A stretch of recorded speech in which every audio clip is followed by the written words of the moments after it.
Kevin Jackson Radio Show. What's up, everybody? Kevin Jackson here. It's the Kevin Jackson Show. Glad you're with me. Our theme today is learning how to win. That's right. I talk about this all the time. I am a winner. I have always loved winning. The only thing I love more than winning is not losing. All right? And what happens is once you start learning how to win and you train for it, you accept nothing else. You expect it. Will you lose occasionally? Sure you will. But that's okay. You still have the mindset of a winner. You see loss as just, it's a temporary setback. And what's funny is when I would tell these leftists that were always thinking that Donald Trump, he's lost at this, I'm going, really? You think this man's lost? It's like getting a piece of land, start building, and they say, oh, you have to stop because you need to get a particular permit. And Trump goes, oh, crap, look, we got to scrap the project. The millions and millions of dollars we just put into getting this building up to, floor 32 of a 80-story building now must stop. No, he sees it as, okay, what do we got here? What do we need? And it doesn't even matter what it is.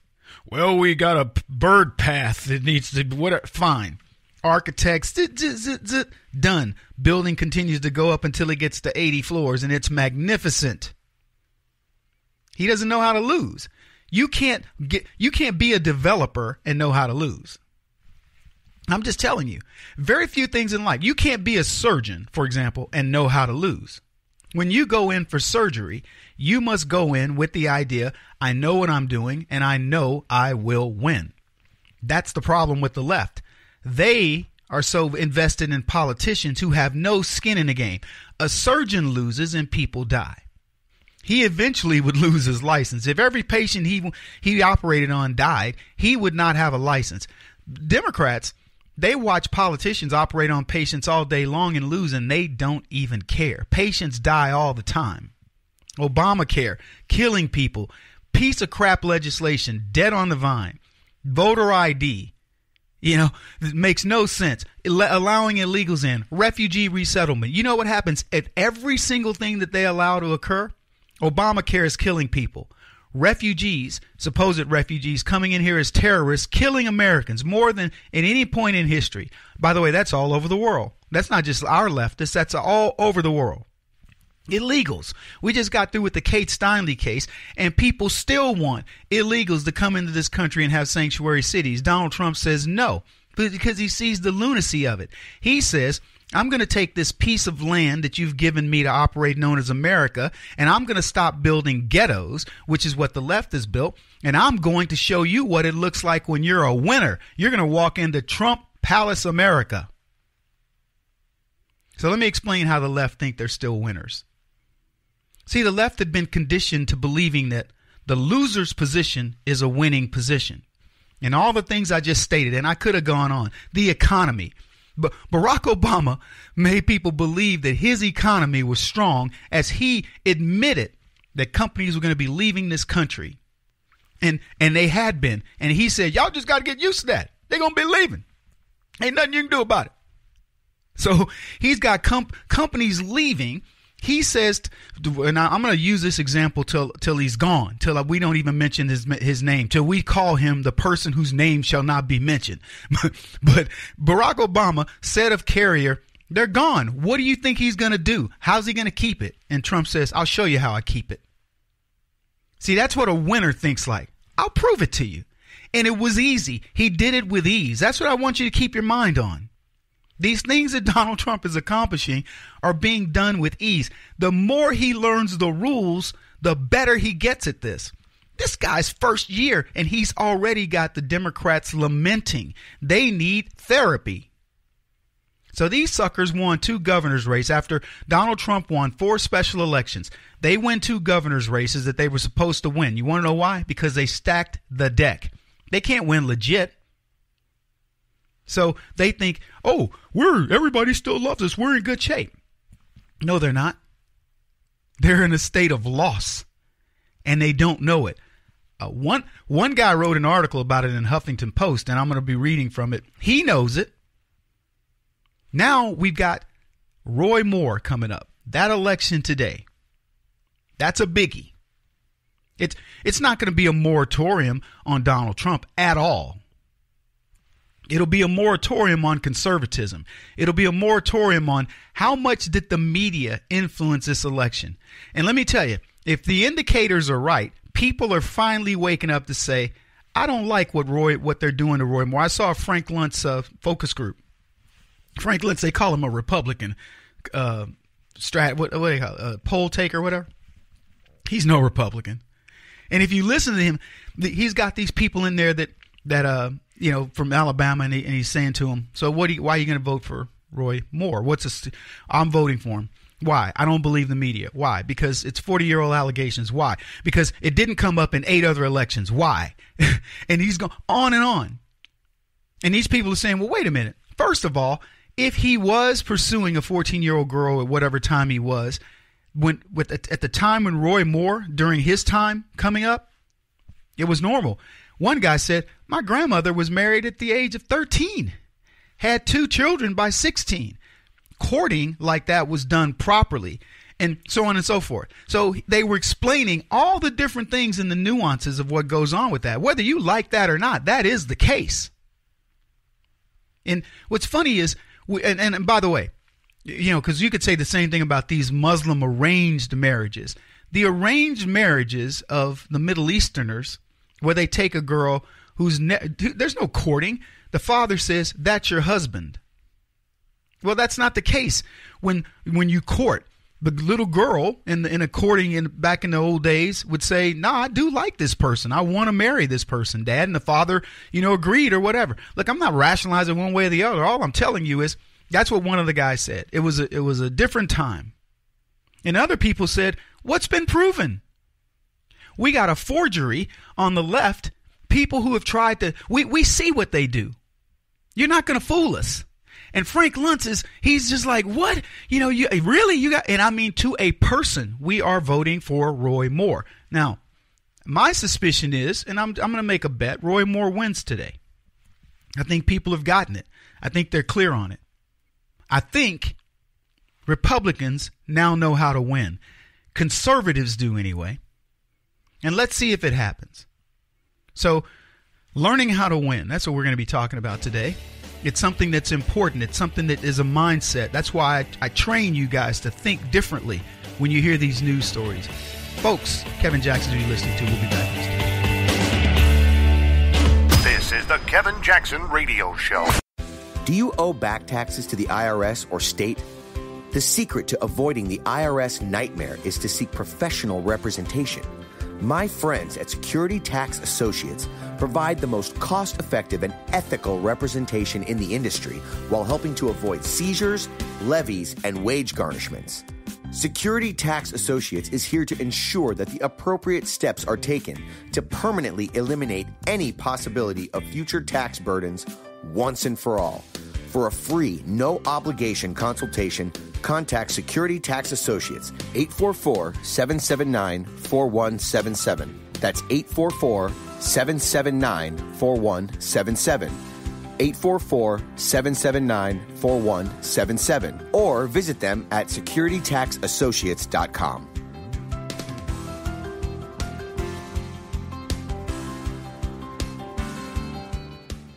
Beth Cook Moranville, author of Closer Than Your Breath, a book of hope. Hope, that wonderful, wonderful 4-letter word that you may feel completely out of. I wrote this book to give you great hope. It's not too late. If fetal position is an all too familiar place for you, I understand. If the next 60 seconds are too long, this book is for you. Wherever you are right now, whether you're dealing with divorce or death or sickness, take hope. You are going to make it through this pain. Don't roll your eyes. I've walked this road and I know it. The best is yet to come. Closer Than Your Breath, a book of hope from author and speaker Beth Cook Moranville. Can be found on Amazon.com or Kindle.com. For more information, visit closerthanyourBreath.com or on Facebook at Closer Than Your Breath.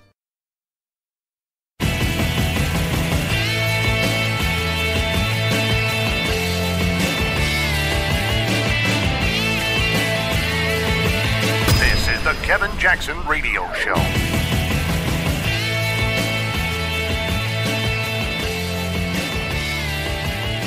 Welcome back, winners. Kevin Jackson here. It's the Kevin Jackson Show. 844-551-8255 if you want to call the show. KJRadio.com if you want to listen to it. Lady sends me a note and says, Kevin, I was listening I listened to 10 minutes of your show and I'm in love. I love that note. Some of you people really crack me up. And I love getting those. I really do, because at radio it's kind of lonely. I mean, you got these knuckleheads that sit in here with you and stuff like that, but it's a lonely business because it isn't, this right away feedback. It isn't like working an audience when you're doing comedy or something like that. And so you thrive on it. I'll get it out. You thrive on the energy that comes from the notes that get back to you. I had a guy tell me, he sent me a note. Was it yesterday, this guy? I think it was, right? Yesterday.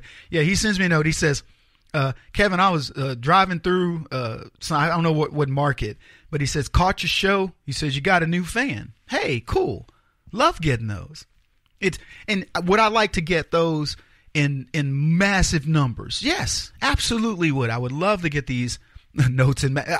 Just for the record, those notes, if I can tell you this, if I hadn't gotten as many notes as I get on what we do on the radio, I would have left this a long time ago. Not because I'm looking forward from a look at me, woo, but because it's the feedback tells us the word's getting out, and that's what's important, the message. So I appreciate every single one of them, and I'm glad you guys will take the time to send a note. And for the radio people, that's a big deal. If you send a note to the station where you heard my show, they're like, whoa, this guy's, good. They look at how to build their advertisers, because one person is equivalent to, I don't know, X number of hundreds or thousands, depending on the market, listening at that time. So send a note to the station. Hey, there was a thing I saw. It's funny. Things I trust more than CNN. You could just put the media these days, right? The media you talk about screwing the pooch. I'm talking, and getting caught, like, picture. The media is just gone full rail, derailed, whatever. Pick whatever is very negative, take that as your own analogy. But they've gone off the rails. They truly have. I don't think I've seen the media get stories so wrong in such a short amount of time. In the last year, and we talked about this a little bit yesterday, and we talk about it all the time, but we certainly covered it yesterday. The most negative press of Donald Trump that goes out there that go uncorrected. And these folks, you're watching the media, I think intentionally do this, push out negative news in the so-called mainstream media, and then don't do anything about it. And Twitter helps, with propagating those lies, but Trump's able to undo it. And the number of stories that they got 3 major stories wrong this week, 3 in a week, where they had to eat crow. Now you could say, well, Kevin, it still got out there, because that's what people's argument is. It's still out there. People are still believing this down. No, they're not. I mean, there's a few, but the people who count, the people who are studying this stuff, like you and me on the left, they're going, wow, they missed that. They missed that story with General Flynn. It was a terrible mistake what they did with General Flynn. They made it sound like Trump had sent him on this Russian thing prior to the election. I mean, prior to him becoming president during the campaign. He didn't. Then they messed up 10 days on the timeline of Donald Trump Jr. saying WikiLeaks had sent Donald Trump Jr.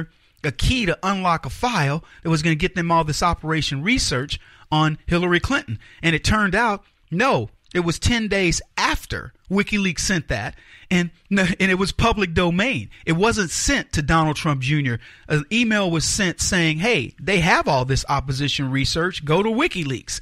Huge mistake. And I mean, they've just done it time and time again. And they're not making these mistakes on the left. They're not reporting the things that are ultimately going to come out, and they are coming out. I ask you, what have you heard about Mueller? What have you heard about Mueller? In the news cycles, Mueller's investigation of Donald Trump, where he had Manafort and he had this Carter guy, I don't know the guy's name. He's got, Papadopoulos. He's got Manafort, he's got Papadopoulos, he's got all these different people, and suddenly there's nothing. No investigation. You want to know why? No talk about the investigation. Because now the investigation is completely spinning on itself. Anyway, what do you trust more than the media? As they put Barack Obama's birth certificate, a ride home from Ted Kennedy, legal advice from Ana Navarro, which is funny. If you're following politics and you know who she is, she gets it wrong so often it's crazy. Michelle Obama's school lunches. Parenting advice from Alec Baldwin. Ooh. I made up a few. And you know what? If you tell me what things you trust more than CNN, because I'd love to hear it. KJRadio.com. Write to us if you feel like it, or give us a call. The number you want to? Okay, 844-551-8255. Everybody that listens to this show knows the phone number. Things I trust more than CNN. Brian Williams. 2016 presidential polls. Ooh, that had to hurt. So I added these. And I'm curious as to what you guys think about this. So these were my own. Pa-dum-pump. You ready? Harvey Weinstein looking in on your wife while you travel. I thought that was pretty good. Yeah, I got a chuckle out of you. All right, here we go. Kevin Spacey babysitting your teen son. Ooh, yeah, I'm going after Hollywood. Here's one. This one I'm a little shaky on. I'm not sure. Hillary Clinton with your BlackBerry? Yeah. There's so many things you could go after in terms of that you cannot trust. You know what I'm saying? You could have Bill Clinton with your girlfriend, on a date with your girlfriend. Bill Clinton waiting with you and your girlfriend at a bar, or wherever. There's so many things untrustworthy. And here's what's interesting to me about this. It's leaking out, folks. Don't think for one second that the Democrats aren't having their sensibilities tested. They are afraid, and rightfully so. I'm going to go into it a little bit when we get to the next segment. But if you watch the way they're framing their arguments, for example, they want to use Franken, his resignation, as a reason for Donald Trump to resign. Really? Why so? So there are many. There's no rational theory to. Donald Trump's been accused of that. Who cares? And as I said the other day, why would you want this? This is where the dichotomy comes in. Why would you want a guy who's doing this great? If Barack Obama was doing what Donald Trump is doing, I swear to you, I think many of you agree with me. We would be going, man, this dude, he fooled us all. The left can't do that.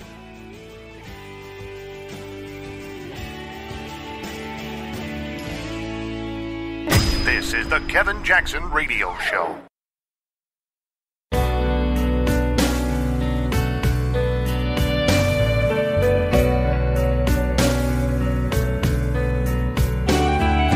This is the Kevin Jackson Radio Show.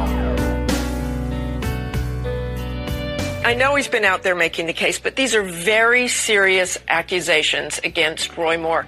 Why is this race even close? Listen, the state of Alabama voted for this president by 28 points. The fact that we are closed and narrowed in to a statistical dead heat is really important. I believe that the people of Alabama realize that this election is really about the soul of this nation and the soul of Alabama. And we who have been proud Alabamians know that we have been trying to overcome our painful past. And this candidate, Roy Moore, will only take us backwards and harken us back to the days of segregation. All right, everybody, welcome back. So the Democrats will claim a moral victory if Roy Moore happens to win today. It'll be another moral victory. God forbid they actually win. Oh, man, let's hope that doesn't occur. Well, what's funny is they hearken back to the days of, if Roy Moore wins, it'll take Alabama back to the days of segregation. Hey, Congresswoman Terry Sewell, I will tell you this. Black people have already taken black liberals back to the days of segregation. Really? Go look. Let me tell you what black leftists do. They listen to Radio 1. They listen to Ricky Smiley, Tom Joyner, Steve Harvey, all black racist. They only, look, I don't care if you want to be ethnically supporting of blacks because you say, let's help change the economic condition of black folks. I don't care about that. You're free to do what you want with your money. But when you do it based on this ethnocentric racist idea, I have a problem with that. Black folks have lost their minds on the left. And they get mad when people call them out on it. Racist to their rotten cores. And what do you want me to say? Oh, Kevin, you're just one of them. You want to be white. You want to please the white man. I have not an ounce of anything inside of me that says I want to please a white man. Not an ounce. I want to please human beings. I want to be a good citizen. But to be honest, I'm not always I can be a jerk. I've been a jerk. And let me tell you something. I don't even care. Some guy wrote to me the other day and he says, do you know the difference between, he says, Kevin, you need to look up the difference between then and then.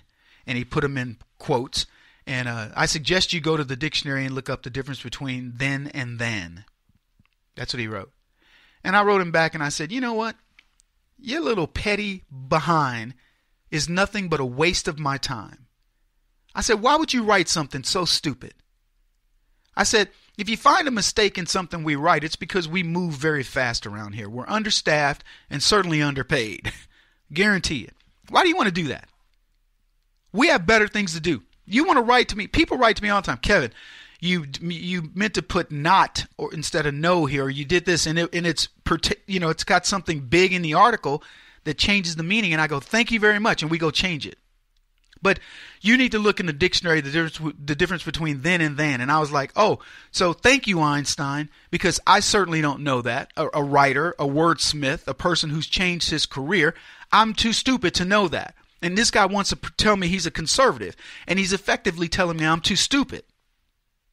And so when I wrote him back, he writes back to me, oh, wow, you're a little sensitive, aren't you? You're this, that, and the other. And I said, look, princess, this is not about sensitivity. This is about time.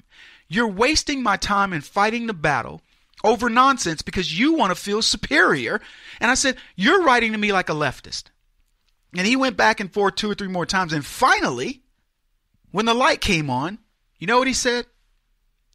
I apologize, Mr. Jackson.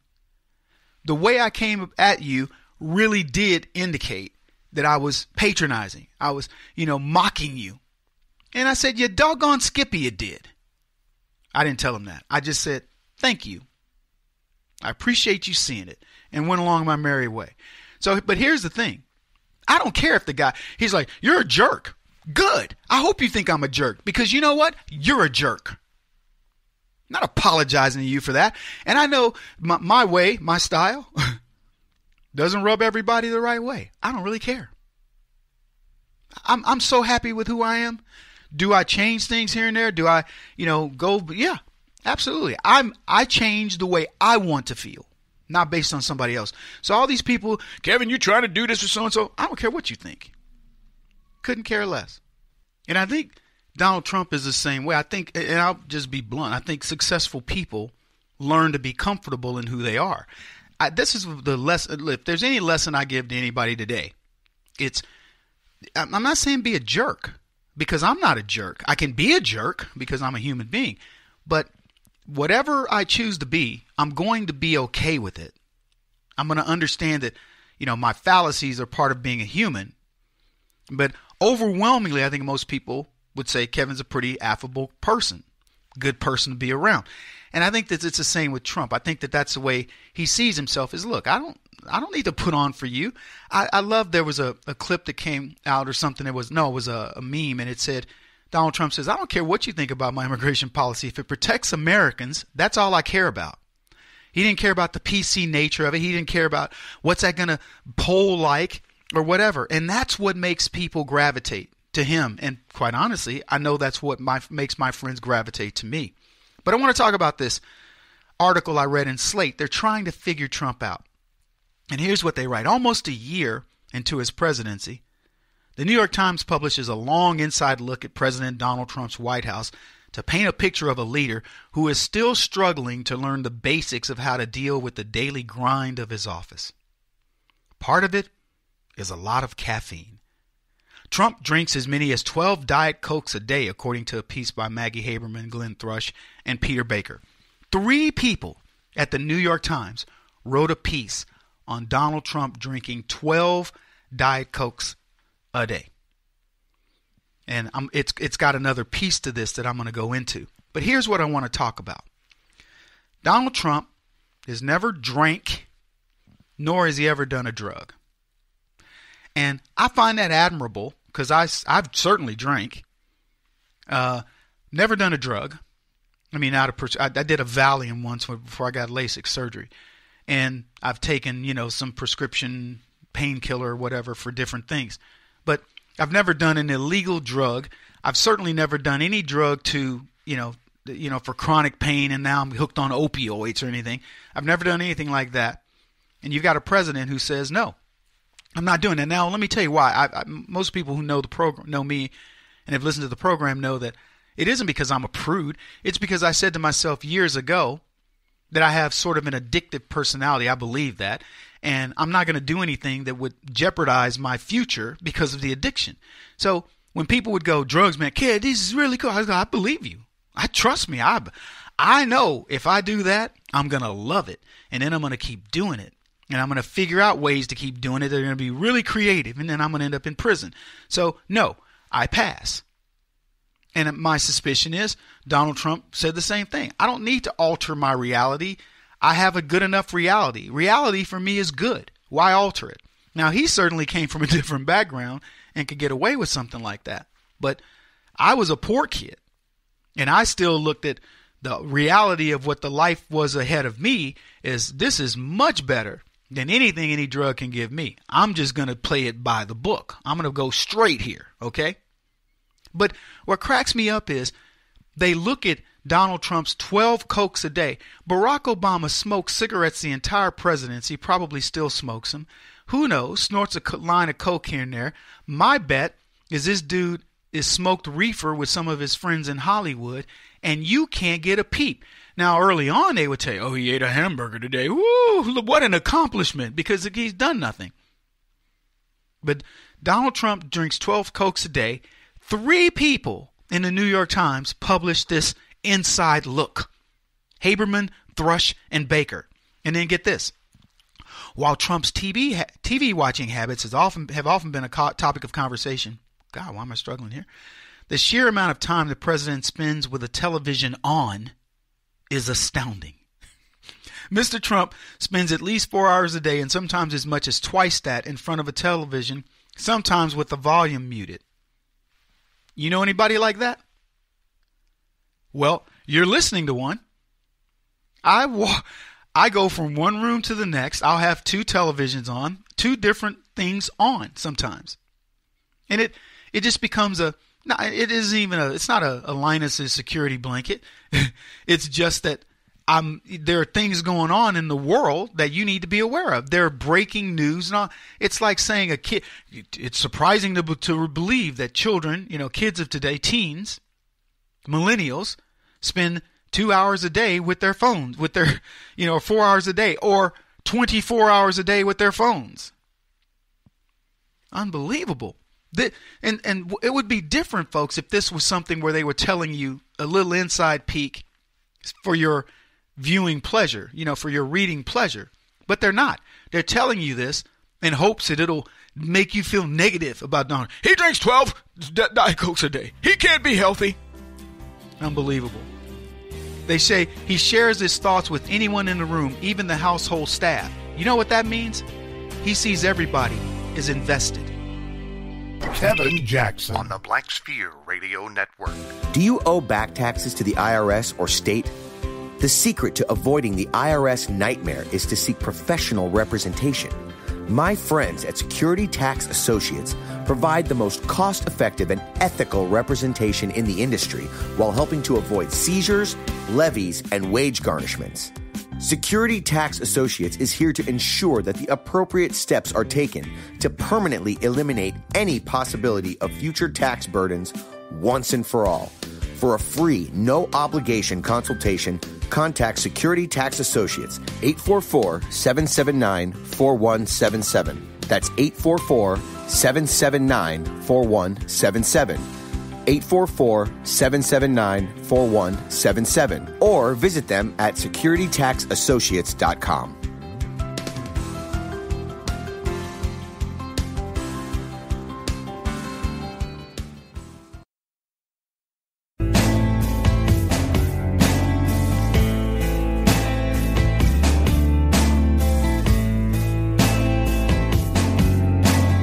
Putting an end to identity politics. This is the Kevin Jackson Radio Show. Protesting as Congressman, I want you to get to respond to something that the president said last night during this rally in Pensacola, Florida. Let's listen. This is a rigged system. This is a sick system from the inside.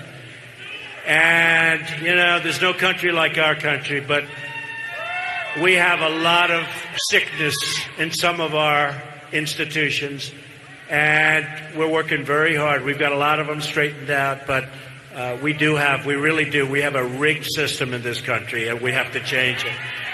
Terrible.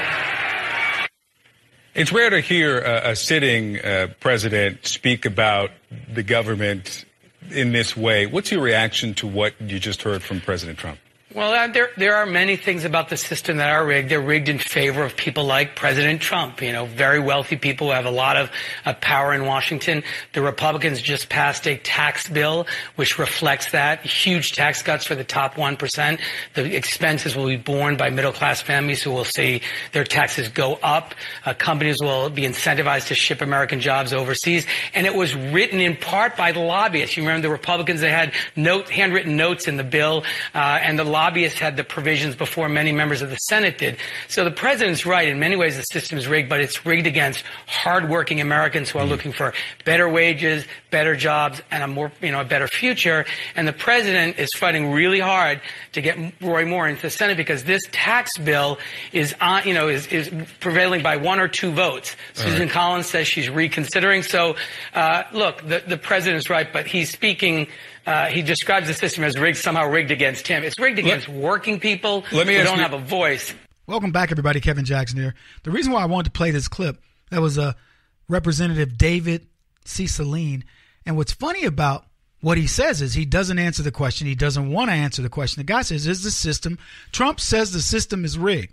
Donald Trump is talking about the system being rigged against the everyday American, where there's a dual level of justice system. For example, Hillary Clinton should be in prison. We all know that. Barack Obama should be in prison. Susan Rice, Mueller, Comey, on down the line. All these people. And you know what they're doing? They're making millions of dollars off of you. Insider trading. The level of corruption inside of our government rivals third world corruption. The only difference is we've learned how to just kind of gloss over it and say and ignore it. And that's what the left does. Okay, Harvey Weinstein was allowed to sexually harass women. Why? Because he paid for it. Kevin Spacey. Look at John Conyers. Look at Grijalva. Look at all the left. Alcee Hastings. All these people now that they're finding out who have paid, and they've paid your tax dollars, or they've given somebody a high-level position so they can do whatever they want. But he says, no, that's not it. The tax cuts, that's what the rig is. Oh, really? So what they want, what this guy does is typical Democrat thing. He doesn't want to address what Donald Trump's really doing here, which is saying, you've been getting hosed. He's fixing that. Let me ask you a question. Stock market's going through the roof. 24,000 and change. No signs of really slowing down. How much money does Donald Trump have in the stock market? You think his kids are invested in the stock market? Are they winning? Is anybody in the Trump universe winning at a time when he is absolutely knocking it out of the park? No. They've told you, Donald Trump himself, they say he's lost $1 billion. What do you think Donald Trump would be doing if he were a private citizen right now and he saw the president doing what he's doing? Donald Trump would be feasting. He'd be making billions of dollars. All these leftists who are complaining, Jeff Bezos is getting richer under Donald Trump. It's not you. The guys who are feasting are the guys who can take advantage of it at the top, and it's the George Soroses of the world, the Warren Buffetts, the Jeff Bezos, the Microsofts, Bill Gates. All these leftists are feasting, and then they get their surrogates to come down there and go, but it's terrible for the middle class. Look at what's... And they don't really care. They don't care about the middle class. It's a ruse. I was talking to the driver that took me to the studio the other day to do Fox Business, and I explained the ruse of education. He says to me, Kevin, you got to admit the professors are better at Ivy League schools. They push out better students. And I told him, I said, let me tell you how they do it. They tell you it's Ivy League. They make it difficult to get into. They tell you, no, we only want the best. So they go out and they handpick the best. Where does the best? Does the best want to go to junior college? No, the best go to the best schools, or what we perceive to be the best schools. I said, but let me tell you what I can explain to you about the best students at any school.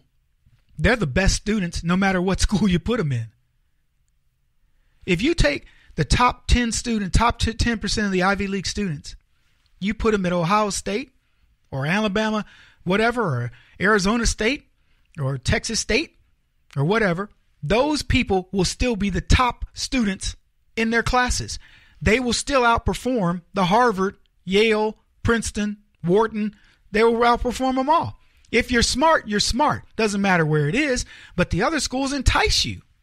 Our reputation is such and such. Look at our professors. Their professors are no brighter than some of these other professors. Don't misunderstand me. The Ivy Leagues can make some incentives to bring the best professors over. There's no question. They now have the market on the top professors. But don't believe for a second that your kid can't go learn from a PhD at a state school and be just as good. It's just not the case. So it's an infinite loop. But here's what's the most interesting about the education system is they know it's classist. They know it's racist. They know it's sexist. They know it's all those things, and nobody does anything about it. If you were to go up to the average leftist and say, well, let me ask you this. What's more prestigious, Ivy League or a state school? They're going to tell you, an Ivy League school. And you go, well, really? Isn't that unfair? And see what they say. Shouldn't everything be fair? So what this guy wants you to believe is that the system has been rigged to Trump. The blue-collar billionaire, the guy who's losing money, the guy who was never supposed to make it.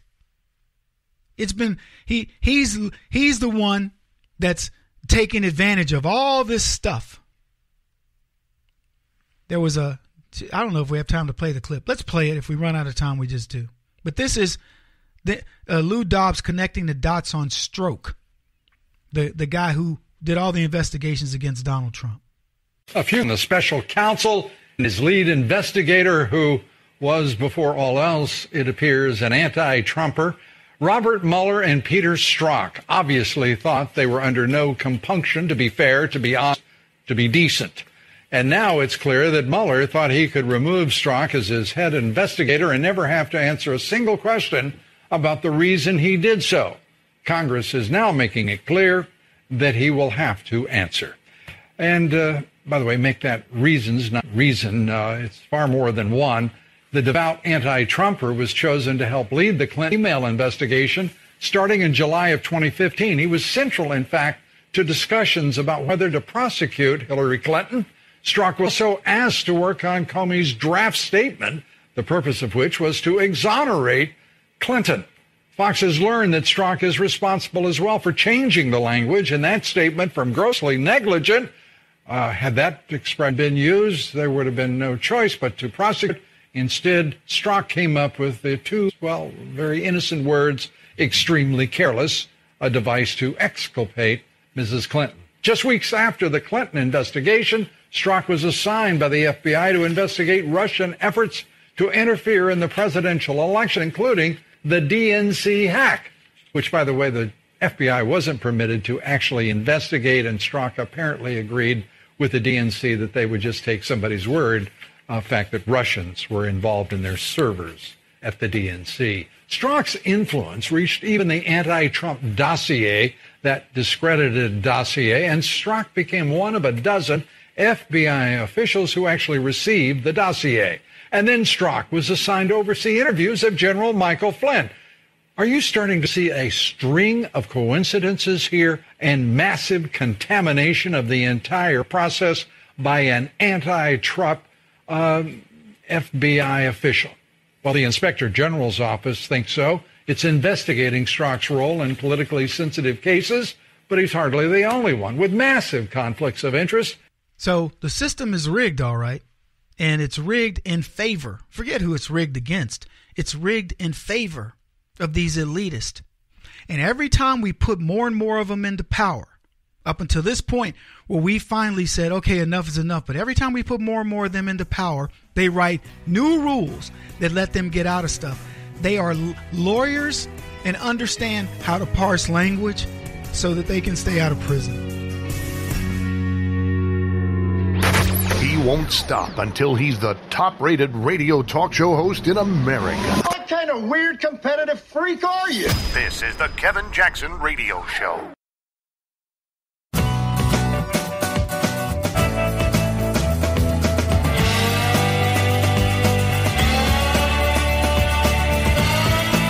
This is the Kevin Jackson Radio Show.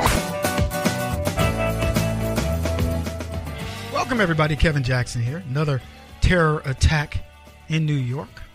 It wasn't our fault. Not the Kevin Jackson Show. KJRadio.com. You want to call us, 844-551-8255. Video footage of the bomber exists as New York City found itself again in the grip of terror.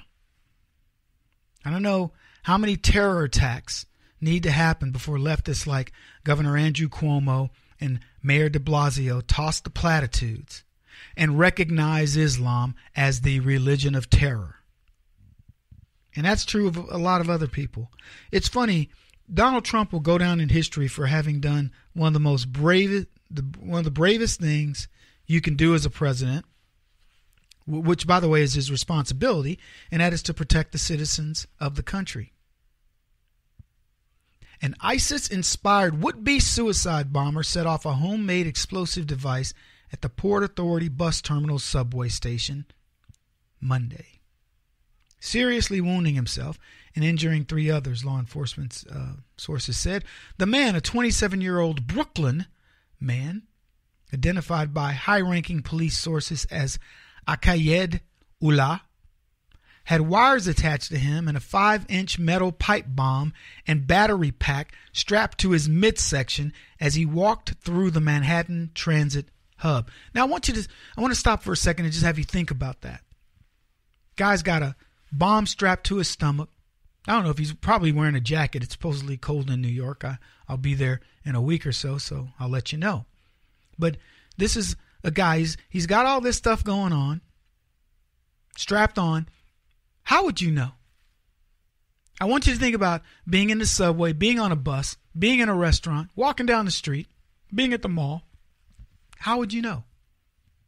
How are you going to make that determination of who's a bad guy, who's a good guy, as the left continue to bring in Muslims? And Muslims hold their reason to be is to outbreed us so they can take away our democracy, our democratic republic, way of life, and eventually build a caliphate. I know it sounds all conspiracy theory, but the facts are the facts. It's what's happening all over the world. The Muslims are not having to fire one shot. They're not having to commit any types of acts of jihad at this point, because essentially they are slowly but surely in suit and ties taking over all aspects of the world. And the only thing that's going to stop them are voices like mine. Better wake up, people. The man partially detonated the device, which he was carrying under the right side of his jacket, prematurely inside of the passageway to the ACE trains at the 8th Avenue and West 42nd Street around 7:40 a.m. And that's when you start talking about, that's Manhattan, okay? It's a really pretty area, touristy area. It's unbelievable. If I'm not mistaken, he was wearing an I Love New York shirt. I Heart New York. Shouted, Allahu Akbar. Tried to push the button. Nothing happened. Not anything big. It hurt him and the three others, as I said earlier. And, so I watched a little bit of the press conference because we were prepping for the show yesterday. And, it already set the show. I wasn't going to talk about it then. But watching the press conference, I listened to Cuomo, Andrew Cuomo. He starts to speak. And I'm thinking to myself, he's saying nothing. By the way, Cuomo's under fire too. He's under fire because he's actually being investigated by the FBI. I'll leave it there. We'll talk about it another time. But he's under investigation. Then they bring in de Blasio, who was under investigation. He got cleared, but he's still, in big trouble. Big goofy looking dude. He comes on and he says exactly what he said before. New Yorkers are resilient people and we can get around any of these things, and it's just, it's a setback, etc. And of course, don't be blaming Muslims. Don't be blaming Muslims because all these Muslims want to blow you up. Certainly, there's somebody else to blame. Probably an Asian. I mean, why not? So this particular dude, his name is Akayed Ullah. How did he manage to find his way into the United States, at the age of 20 years old? And he's been living here for 7 years. Y'all want to say it together, or should I just tell you? 1, 2, 3. Refugee Resettlement Program. So, yet again, leftism kills many people. It didn't this time. New York got lucky. Its management team, full of leftists, got lucky. But will their luck hold? The short answer is, of course not. All these big cities are targets. The caliphate depends on Americans pretending that Islam just has a few bad apples. And so far this year, almost 2,000 attacks have been initiated by a few bad apples. Killed roughly 17,000 people. In this particular case, the perpetrator, Akayed Ullah, attacked New York, set off his device in the name of ISIS. So there was no doubt of his intention, nor any doubt of his motivation. He wanted to kill Americans. And according to published reports, the three others who suffered non-life-threatening injuries are at the various hospitals around the city. So the questions I have for you are this, folks. When will the next attack occur in the United States? Soon. Where will the next attack occur in the United States? Don't know, but I know it'll be a big city. That's a safe bet. So the left wants you to feel protected. They've got these mechanisms in place. Ask that of the people who were killed by that knucklehead that ran him over in a truck. Or the people in San Bernardino who were shot dead at a Christmas party. And the ones to come. Pulse nightclub. People killed because they're gay. Muslim guy. I look at the rhetoric surrounding shootings and things that people do, and it cracks me up to watch the left as they talk about it's the guns and it's all these other things, and they won't say a word about Muslim terrorism. Won't call it that. Change the name. They don't want people to know what this is really about, because they know that if you know the truth, it's going to be unacceptable to you. You will abandon political correctness for the sake of your life or the lives of your children. This is the Kevin Jackson Radio Show. Do you owe back taxes to the IRS or state? The secret to avoiding the IRS nightmare is to seek professional representation. My friends at Security Tax Associates provide the most cost-effective and ethical representation in the industry while helping to avoid seizures, levies, and wage garnishments. Security Tax Associates is here to ensure that the appropriate steps are taken to permanently eliminate any possibility of future tax burdens once and for all. For a free, no-obligation consultation, contact Security Tax Associates, 844-779-4177. That's 844-779-4177. 844-779-4177. Or visit them at securitytaxassociates.com.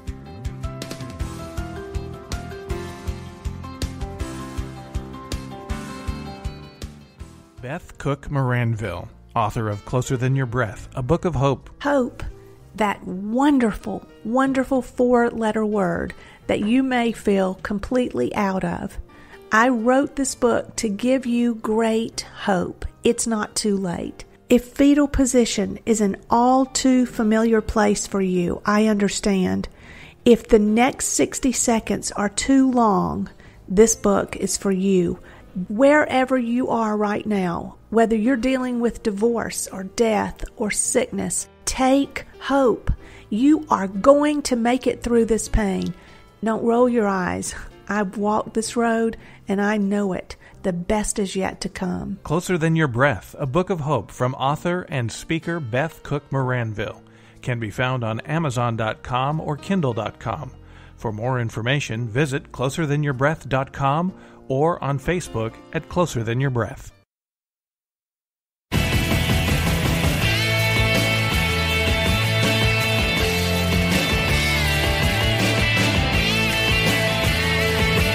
This is the Kevin Jackson Radio Show.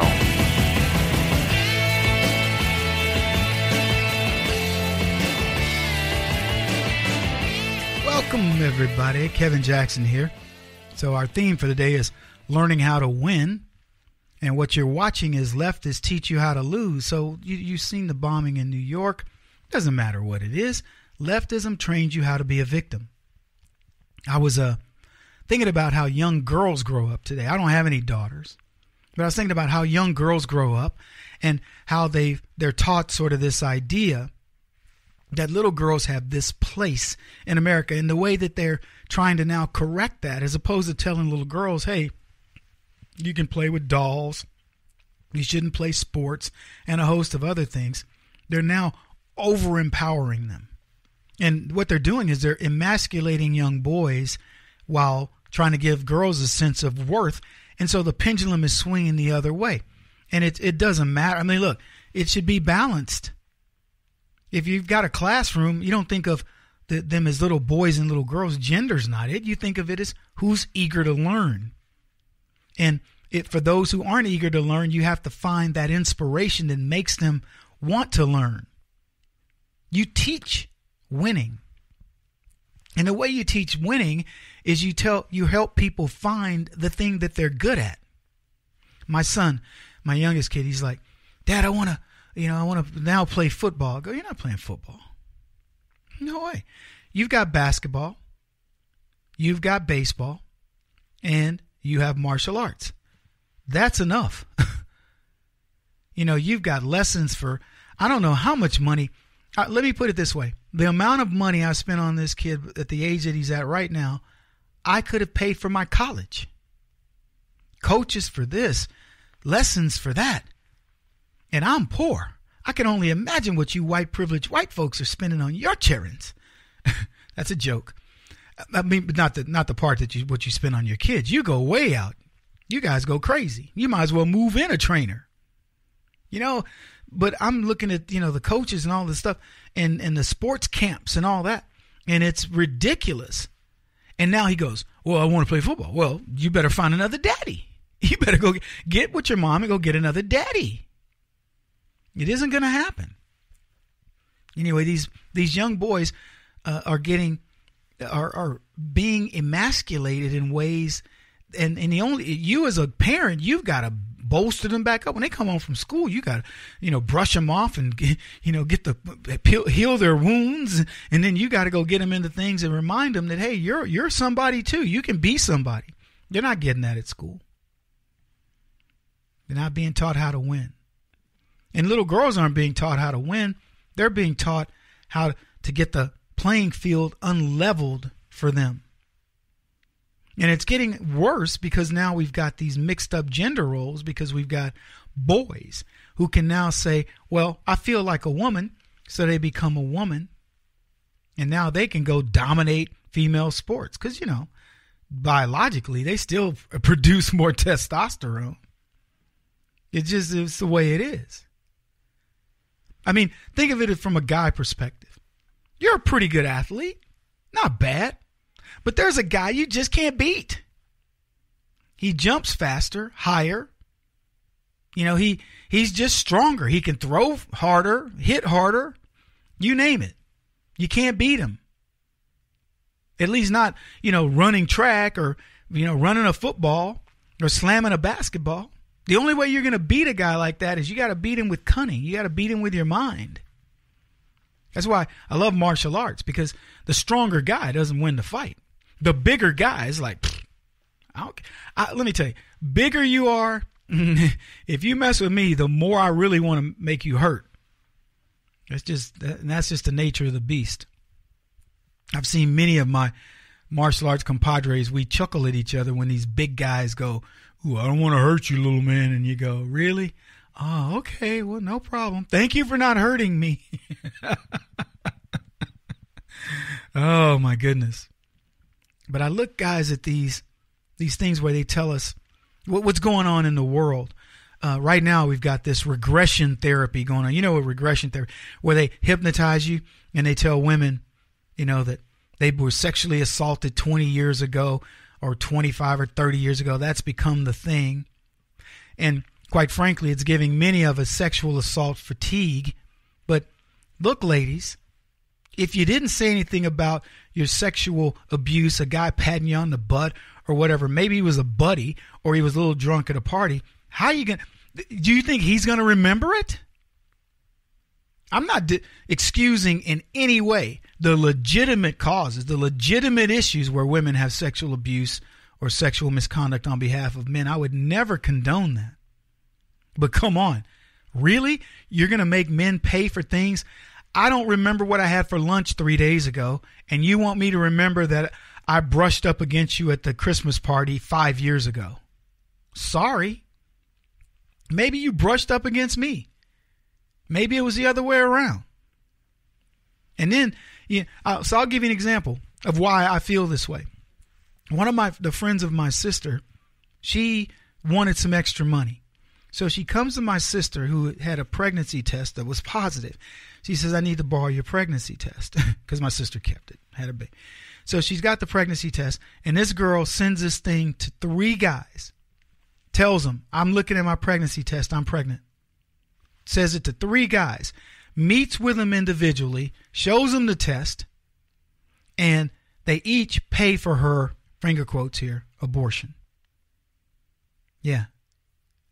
So she makes $1,000 to abort nothing and says to my sister, thank you. But women go, no, they're to be believed. Guys, look, I'm just telling you, the legit stuff, everybody sympathizes with. The illegitimate stuff, you get nothing out of me. Male privilege, right? Men die 97.7% in battle. Women, 2.3%. Men, 62% of the homeless. Women, 38%. Suicides, men, almost 80% of the suicides. 78%. Women, 22%. Homicides, men die 77% of the time of homicides. Women, 23%. Workplace deaths, men, 93% of the time. Women, 7% of the time. Women graduate from college at a rate of 60% to men of 40%. Women in custody battles for children win 82% of the time. Men, 18% of the time. You want to tell me it's a man's world? So I say these things to keep things in perspective. I sympathize with anybody's plight, any issue that comes up. But we're all human beings, and we should be looking at these things in a balanced way, not in some sort of way that says, oh, there's a victim over here, and you got to always look at women as being correct or whatever. That is a lie, and I won't do it, and you shouldn't do it either. And if you're a conservative woman, you know exactly what I'm talking about. You should be believed the same way anybody should be given the benefit of the doubt. Today, Alabama will vote on whether or not they believe the lies of the left or whether or not they want to follow their own conscience and not believe the nonsense of leftists, the narrative.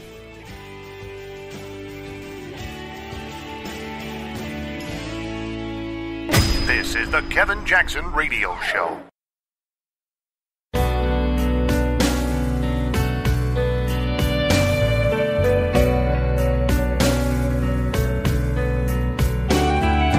This is the Kevin Jackson Radio Show. What's up, winners? Kevin Jackson here. It's the Kevin Jackson Show. KJRadio.com, 844-551-8255. I love an article that I read recently, and there was a Huffington Post writer, a male, and he admits that President Trump is winning. And I started the show earlier in the broadcast, and I said, I love winning. Always have. I lost a lot. I had to become conditioned to win. And when I say conditioned, I mean conditioned. It's not just a physical thing, but it's a mental thing. The mental thing for winning, the mental conditioning is more important sometimes than the physical conditioning. A lot of times the physical conditioning is easy. You can have a guy that has a natural ability to, say, throw a 100-mile-an-hour fastball. But mentally, can he maneuver the ball around the plate so that a batter can't hit it? Can he get into the head of the opponents? That's the mental conditioning. The ability to win is taught. And not only is it taught, it becomes such a thing that you don't understand how not to win. It doesn't matter what happens. The chips are down. You've seen these guys. We call them heroes. You've seen them in action. Sometimes in the movies. And if you're fortunate, maybe you've been around one of them. If you're really fortunate, maybe you are one. It's never hopeless. There's always a shot. Always a chance. Yeah, God puts that inside of some people. That they always see the positive side. They always see a way out. That is to see things through the eyes of God, if you ask me. Anyway, conservatives, we hitched our wagon to the Trump train. And most of you learned what it was like to win. You don't know, in some cases, why you were drawn to Donald Trump. I've asked a few people, and they're like, I'm not sure. It just felt like he was speaking to me. And I've analyzed it, and I said to myself, you know what it is? They saw a winner. They saw a guy willing to fight. They saw a guy who said, I'm not backing down. I parallel myself to that because that's the thing I understand about Trump the most. It's funny. That isn't the thing that attracted me to him because I wasn't looking for candidates to be attracted to, so to speak. What happens is this, is we have this thing that says, here are the choices, and there's an affinity. It's a natural tendency to go, that's my choice. You don't want to just be out there languishing like, well, I'll pick whenever I pick. Or people start making choices around you. So you're like, oh, geez, I'm going to run out of choices. I better choose somebody. I'll take Ted Cruz. I'll take a Carly Fiorina. So people started choosing. And for various reasons, and you can go look at your own psyche, you picked certain people. Most of the time it was who will be the most presidential looking feeling, because we come out of the thing of Barack Obama. Talked to a guy the other day. He said to me, Kevin, I liked Obama because he seemed presidential. He goes, I knew nothing about him. He goes, and still don't. I honestly haven't even analyzed if he was good for me or bad for me. But he goes, but I felt like he was on top of things. He made me feel like he was on top of things. I thought, wow. What a way to pick somebody. But I said, no, you didn't. You didn't pick him for that reason. You picked him because you saw that a lot of people were gravitating to him. You got caught up in the hoopla. The first black president. Yeah. And he goes, you're right. But I said, I get what you're saying. He was going to be the first black president, but he had all those qualities, because if he didn't have that quality, if Barack Obama talked like this, if Barack Obama said, I'm going to be the president of the United States, and I'm going to represent the people, and y'all are going to love everything I say and do, and like this, and he talked like he was a brother that ran a chicken joint on the side, he wouldn't be president. They wouldn't have felt like he could be president. So that's how he won. They didn't even look at his policies. And Barack Obama's not a winner. He doesn't even know what it's like. He's somebody that gets handed stuff. And that's why he was so bad at being president. He had no clue how to win. He had a machine that took all of his popularity and got him to win on Obamacare. A few other wins. Then he changed the rules and said, if I can't win, I'll go to executive order. And he did. And now everything's being undone, because now we have a guy that knows how to win. Knows how to win. For far too long, conservatives became disciplined to losing. The establishment Republicans got us moral victories, and we felt good about them. Remember when the Republicans voted 100% against Obamacare, but we still lost. And we had the majority in the Senate. But you know why we lost? There were conservatives walking away from that going, well, at least they tried. I mean, those Republicans, they stuck the party line. That was what was said. I'll never forget it. I don't remember the makeup of the Senate. I don't know whether we were behind or ahead. But here's what I do remember. At the time that Obamacare passed, they did not have the House. The Democrats didn't have the House. They may have had the Senate. Harry Reid did some fancy finagling. You know where I was going, right? Fancy finagling, and that's how he got it to go into the Senate, in which they carried it, because we probably had some senators who were ready to do it. Well, no, it ended up having to go to the Supreme Court and all that. But the point is, they figured out a way. Well, for us, we were happy that the Republicans stuck to their guns. But see, the problem is trying isn't enough. We needed to win. And now we have a president in office who knows how to win. That is a huge problem for the Democrats. I'll get to that in a second. That's what it took, though. A person who was used to winning. A person who was used to achieving. And I've said this before, and it's worth repeating 1,000 times. You don't buy a plot of land and not develop it into something magnificent if you're Donald Trump. Donald Trump is already thinking far ahead. Why am I going to buy this property? Why am I going to, develop it? And he already knows. He's got a vision of what it's going to look like from the moment he sees it, and then makes the determination that that's where he's going to put his money. It's already finished. He sees every issue in America as politicians having created these ghettos. And all these ghettos are where things of beauty can be if we change them. He can make these ghettos into resorts if you'll give him a chance. And I want to just look at a few of the things that I'm talking about. The issues are nothing but dilapidated, run-down tenement shacks. That's what Trump sees. So he sees illegal immigration as a ghetto. You go, Kevin, you're crazy. Look, there's a thing called tribal language when you're trying to figure somebody out. You got to understand their tribal language. Donald Trump is a builder. He's going to take a piece of land and he's going to change the landscape. He's going to change the perception of that property. Now, Kevin, he builds in downtown Manhattan. Yeah, but he'll take a building, build it somewhere because it's in some area of Manhattan that's cheaper, $1,000 square foot cheaper than such and such, and then he'll make that area the hot area. That's the way he sees an issue. So when he brought up illegal immigration, his first proclamations were around illegal immigration.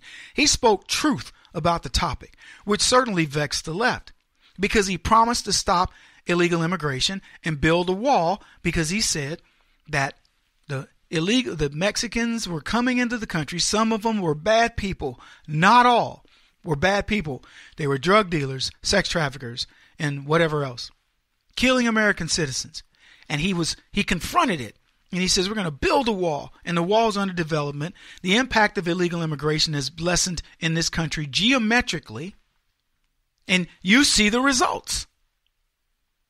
Hey, when is the last time you heard something negative out of Mexico? That Donald Trump, Vicente Fox or whatever, nobody listens to him. Carlos Slim is looking at Donald Trump and saying, this man's making me a fortune. He's investing in America. He's looking at ways that Mexico is going to partner. He's one of the richest guys in the world, by the way, if you don't know who Carlos Slim is. So he's looking at Trump going, you go, amigo. Do your thing. Mexico now is getting its citizens back. Some of its best and brightest are returning home, and it'll all get figured out. But that was just one of the issues that Donald Trump said he was going to, one of the very first ones. Then he tackled trade. He's single-handedly taken over America's trade policy, dumped in his own mind NAFTA and TPP, reduced the trade deficit significantly. I want to get that number. I don't know what that number is, because they always have to do it, months later. But it's gone down. I guarantee you. And we'll get back. When we come back, we'll talk more about this. Kevin Jackson on the Black Sphere Radio Network. Do you owe back taxes to the IRS or state? The secret to avoiding the IRS nightmare is to seek professional representation. My friends at Security Tax Associates provide the most cost-effective and ethical representation in the industry while helping to avoid seizures, levies, and wage garnishments. Security Tax Associates is here to ensure that the appropriate steps are taken to permanently eliminate any possibility of future tax burdens once and for all. For a free, no-obligation consultation, contact Security Tax Associates, 844-779-4177. That's 844-779-4177. 844-779-4177. Or visit them at securitytaxassociates.com.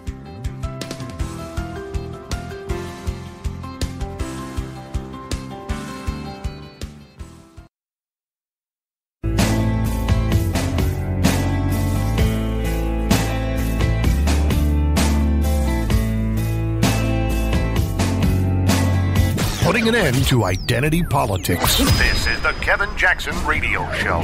Welcome back, everybody. We're talking about President Trump winning and the left recognizing it. And I left off talking about the trade negotiations. Trump has said, I'm not even worried about the U.S. Department of Commerce and Secretary of State. He goes, I'm going to go to China. I'm going to bring back a $250 billion trade package, business to American companies. I'm going to get the Chinese to give us something else, a concession that nobody can argue about. So they reduced tariffs on 183 different products. And our trade deficit with China has been cut significantly from $350 billion to whatever it may end up being. 150, 200 billion. It will be a significant cut. Guarantee you. Significant cut from our $88 billion trade deficit with Japan. Significant cut to our $56 billion trade deficit with Mexico, and so on and so forth. And then he's going to increase the products that go from the United States to other countries. Just watch it. I could go on. But Huffington Post says that Donald Trump is winning, and this guy writes this. It's one of the hardest things I've ever had to write and admit. Trump is winning. In the brief space of a week, he won a brief court fight to shove Mick Mulvaney to head the Consumer Financial Protection Bureau. Mulvaney wasted no time in unhinging a spate of consumer protection rulings, regulations, and personnel hires made during the Obama years. That was one of the biggest things that Donald Trump did that will go unheralded, because he essentially undid one of the most crooked organizations, something set up by Elizabeth Warren, and he undid it just like that. Now, the capitalists can go back to doing business as usual, which isn't bad necessarily, because we have consumer watchdogs. But this one was unchecked, and it was doing nothing except promoting Democrat. You wonder why we were selling lunacy. That was one of the organizations that was doing it. The guy goes on. It's SCOTUS pick. Neil Gorsuch eagerly cast a vote to impose a Muslim travel ban. His EPA head, Scott Pruitt, delivered a couple million acres of public monument land to the West to oil, gas, and coal industry developers. Trump busily continues to pack the federal judiciary with a parade of ultra-conservative, strict constructionist Clarence Thomas and Antonin Scalia clones. God bless him. Yes, he is. He's doing all of that. And it was the same travel ban as Barack Obama gave. The EPA, Scott Pruitt, not only is he giving away millions of public land back to the places that own it, they actually own it, the people who can be the best conservationists, but he's also erasing some of these stupid EPA legislations that have hamstrung all of the industries this guy's talking about. He switched gears, he says, and backed alleged pedophile Alabama Judge Roy Moore in the Alabama Senate race, who will almost certainly win. The RNC, which is particularly declared Moore a pariah, quickly jumped in and said it would back him. So I love this part. I got to finish it. He got another sweet perk when Senate Democrats turned with a vengeance on Minnesota Senator Al Franken, virtually ordered him out of his office. His subsequent resignation got a pesky thorn for Trump. Franken had a big voice, lots of name recognition, popularity, and was not afraid to take shots at Trump. Next, he says he poo-pooed the guilty plea of his former national security advisor Mike Flynn as no big deal while shouting, no collusion, and got away with it. Let me just say this, folks. Have a hearty laugh.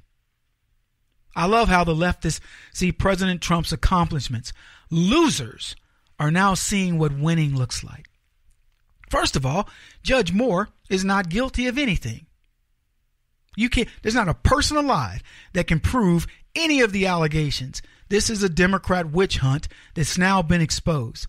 The RNC jumped on the bandwagon. You want to know why? Because they saw once Donald Trump was going to support Judge Roy Moore, they better get off their establishment GOP butts and get in on it.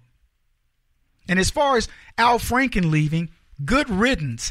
Al Franken left because Al Franken is nothing that they describe. He was not the giant of the Senate. He was not going to be the next president, and he's a laughing stock. Take all the shots you want, Al Franken. Nobody cares. He will be a footnote in history, an SNL comic who cheated his way onto the Senate. Consider the dichotomy, folks, as the left lament all the bad, and I'm using my finger quote, decisions by President Trump, yet their lives improve dramatically. Right? Try to rationalize how bad things are as your job improves, as your savings account, your 401k grows, as you have more free time to enjoy the country. At some point, the realization kicks in that you've been lied to. And the left better fear that more than they don't fear God. So here's what he goes on to say. He got his tax heist for the rich corporations through the Senate, and as an extra bonus brought his long-held dream of dumping the Affordable Care Act closer to reality when the Senate tacked on a provision to the bill wiping out the mandate requirement. When the markets took another tick up, he crowed even louder that he was the man who brought the good times rolling to America.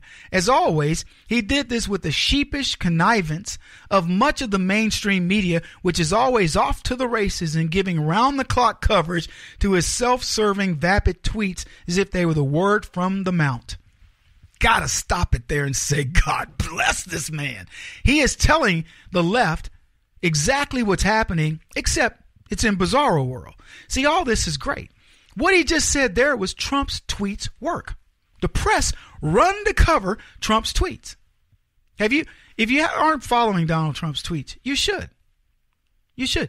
It's like a status report every morning. It's like the military where they go, all right, you're out in formation and they say, reports. And you start giving Alpha Company, all president accounted for, sir. Bravo Company, 1 in sick bay, 1, blah, blah, blah, 1 person on personal leave. Charlie Company, Delta Company, Echo Company. It's reports. He gives you a report of everything that's going on. To things that you're like, there are people that read Donald Trump's tweets and they go, God, this dude is so on point. I don't know if he's tweeted about her, but he'll probably, it wouldn't shock me if he said, hey, Lindsey Vonn, really funny. You weren't going to represent me at the Olympics. Well, it looks like you're not going to represent anybody. It'll be things that you think are ridiculous. Hey, Colin Kaepernick, it looks like you're going to be able to play in arena football the coming year. But it's all needling, but it's all things that are getting people's attention. It's so funny. Here's what was really cool. He then says, Trump's biggest win, though, has come on 3 fronts. One is the GOP. It can rail and curse him publicly and privately, but it needs Trump. He is more than the titular head of the GOP. He is the point man for the GOP policy and issues, and in a perverse way, the spur to get action on him. I love this part because what he's telling you is Donald Trump teaches Republicans how to win. They either could get with the program or get run over. Even the bonehead leftist who authored this piece sees that.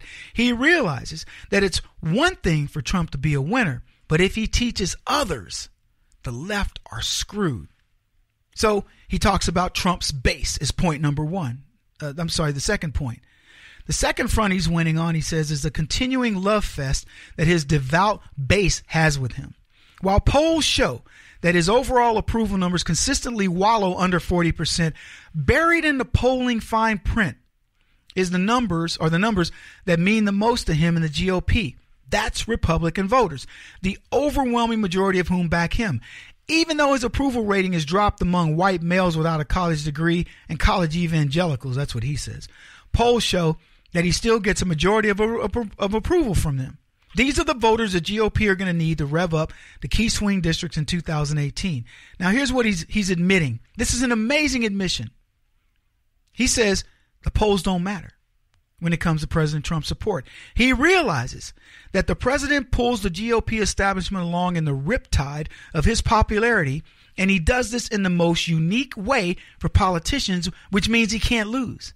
He accomplishes things.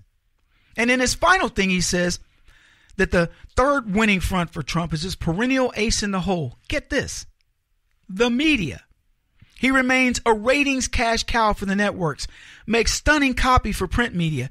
He knew from day one his presidential bid, and he knows it even more now. He will continue to suck the media air out of everything that the Democrats do and try to do. This has been his patent ploy, distract and deflect. I got to cut it short a little bit because I'm running out of time, but here's what I'm telling you, folks. The spate of fake news that's happened in the past week and from multiple outlets, all the apologies, etc. He's seeing this as this gives nothing but ammunition to Donald Trump, and this guy is telling you right now every single thing that Donald Trump tries, he's winning on. And this vexes the left because there's nothing they can do about it. He won't stop until he's the top-rated radio talk show host in America. What kind of weird competitive freak are you? This is the Kevin Jackson Radio Show.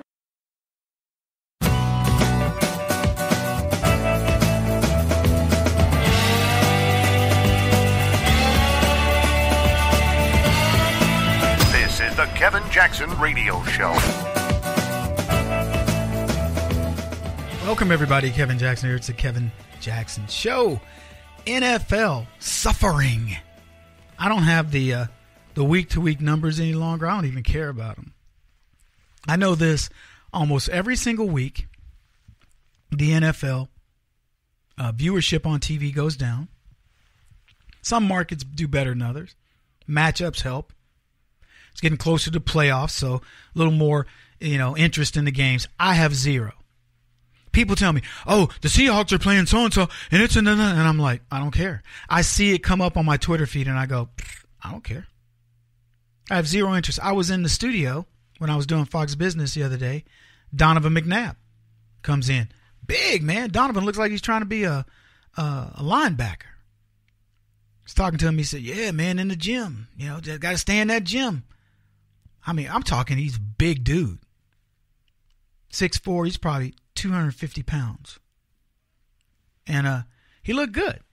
Had a little quick conversation. He was, you know, he's anti-Trump. but not really. It was a strange conversation. But he was filming at ESPN. He films it every week.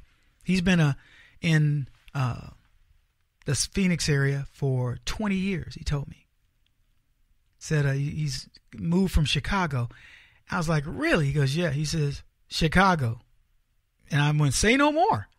I know why you moved. Who wants to live in that armpit when you can live in safety?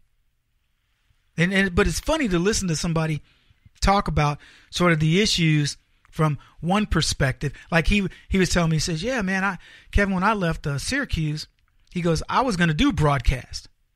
He goes, I already had plan B ready to go.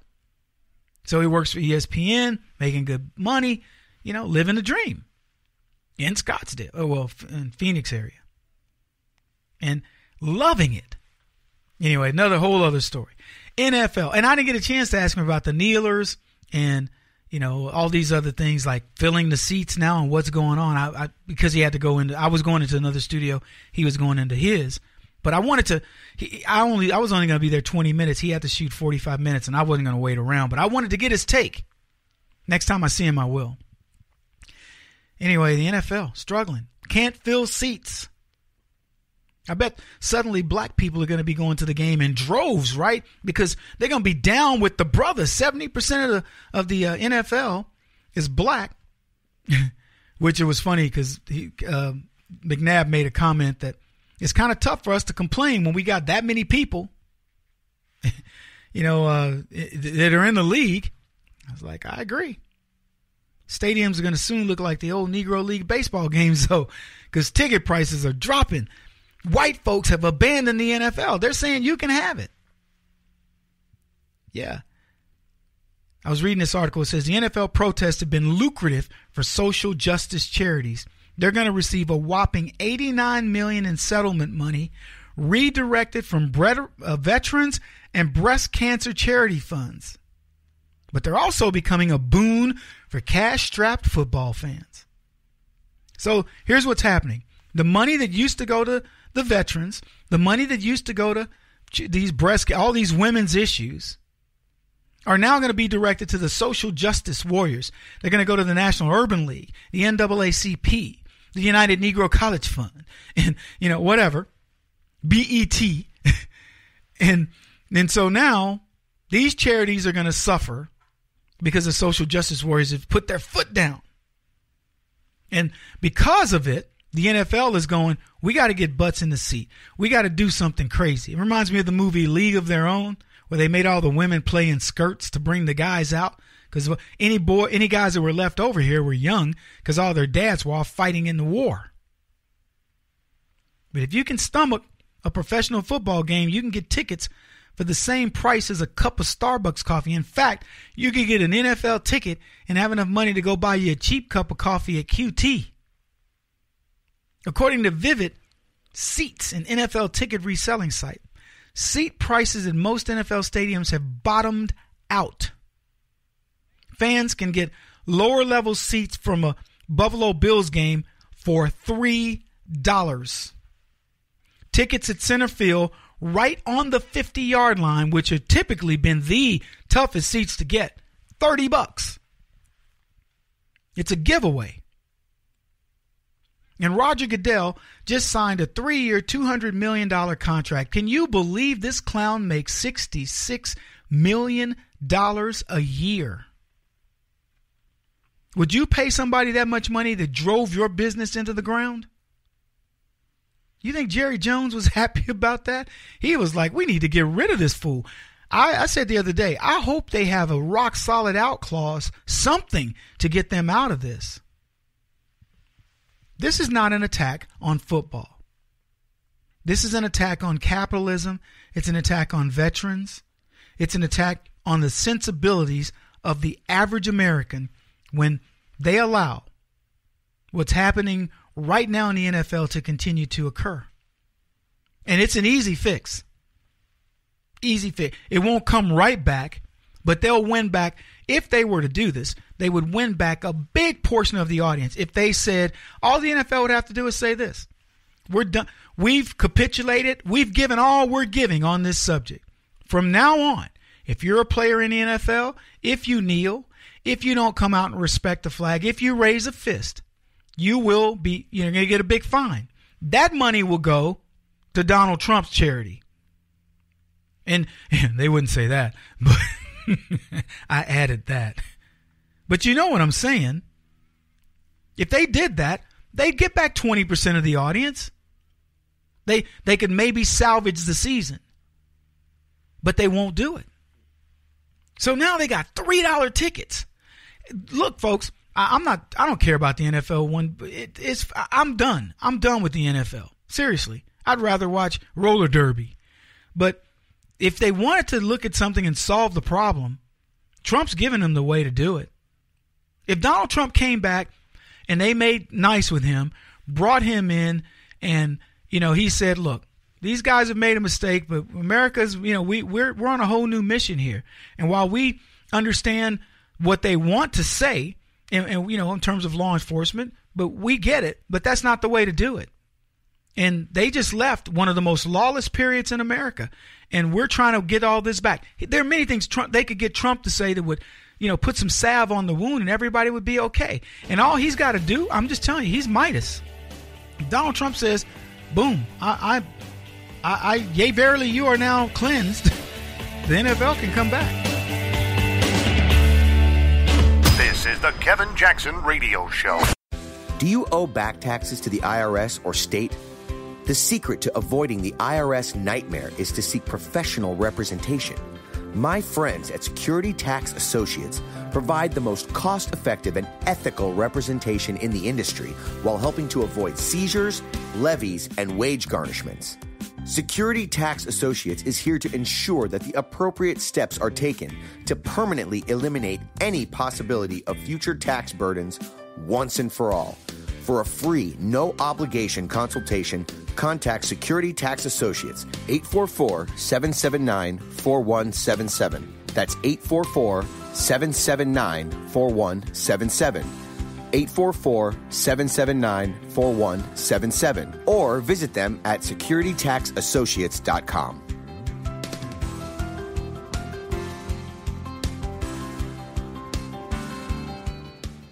Beth Cook Moranville, author of Closer Than Your Breath, a book of hope. Hope, that wonderful, wonderful 4-letter word that you may feel completely out of. I wrote this book to give you great hope. It's not too late. If fetal position is an all too familiar place for you, I understand. If the next 60 seconds are too long, this book is for you. Wherever you are right now, whether you're dealing with divorce or death or sickness, take hope. You are going to make it through this pain. Don't roll your eyes. I've walked this road and I know it. The best is yet to come. Closer Than Your Breath, a book of hope from author and speaker Beth Cook Moranville, can be found on Amazon.com or Kindle.com. For more information, visit closerthanyourBreath.com or on Facebook at Closer Than Your Breath.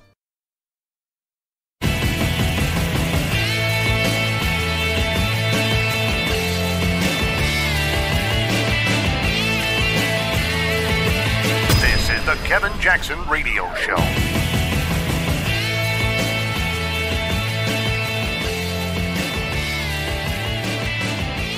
Welcome back, everybody. Kevin Jackson here. It's the Kevin Jackson Show.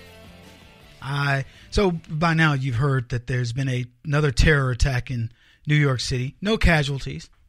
Even the Islamic terrorist who tried to blow himself up with a pipe bomb and a bunch of other people around him was only able to, it exploded prematurely and apparently didn't do the type of damage he had hoped. 3 people were wounded slightly. He got the worst of it. So that's really all that matters. But here's what I was thinking about. Wait until the hospital gets the bill for this. Whoa. Not the hospital, but the New York citizens of New York. Wait till they get this. The medical bill for the terrorists. Is that covered under Obamacare? So look that up. What is it? 18,000 pages? How big is Obamacare? 1 million pages? Is it like the tax code? Read it and see if it covers terrorists. I'm just curious. Hey, this Islamic refugee terrorist from Bangladesh was only exercising his First Amendment right to free speech by way of jihad. What is everybody so concerned about?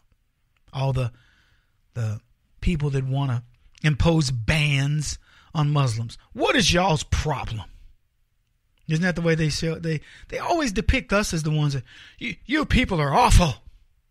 Even in the wake of a bombing, they're like, it's terrible. This travel ban, it's awful. And you shake your head and go, you do realize that somebody just tried to blow us up again, right? It's and who was it? Mayor Khan, the London mayor, London's Muslim guy. He told people of London, hey, get used to this. This is the new normal. Don't look at this as, black dude steals a woman's purse. Okay? He didn't put it that way. Yeah, I did. I went there. You looking at me for?